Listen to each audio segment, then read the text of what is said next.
Good morning friends. 1 મિનિટનો સંદેશ, right.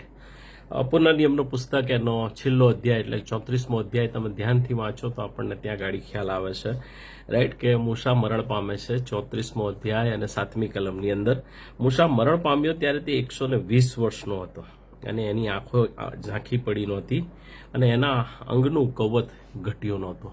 કેટલું ગજબ કહેવાય, રાઈટ. આ એ જ મૂસા છે કે જેણે જીવંત ઈશ્વરને નજરો નજર નિહાળ્યા હતા, રાઈટ.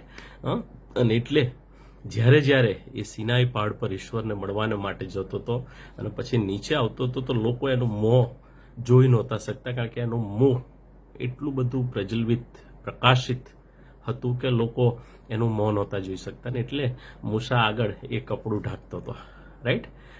અને એટલે એની આંખો એ જીવતા ઈશ્વરને જોઈતી, એના શરીરે એ જીવતા ઈશ્વરને અનુભવ્યા હતા અને એટલે એની આંખો એ ઝાંખી નહોતી થઈ. મારાને તમને 42 વર્ષ થાય ત્યારે ચશ્મા આવી જાય, રાઈટ, ચશ્મા પહેરવા પડે, પણ મૂસાએ ક્યારેય એની આંખો ઝીણી નહોતી થઈ અને એનું અંગનું કવચ ઘટ્યું નહોતું. Praise the lord, hallelujah.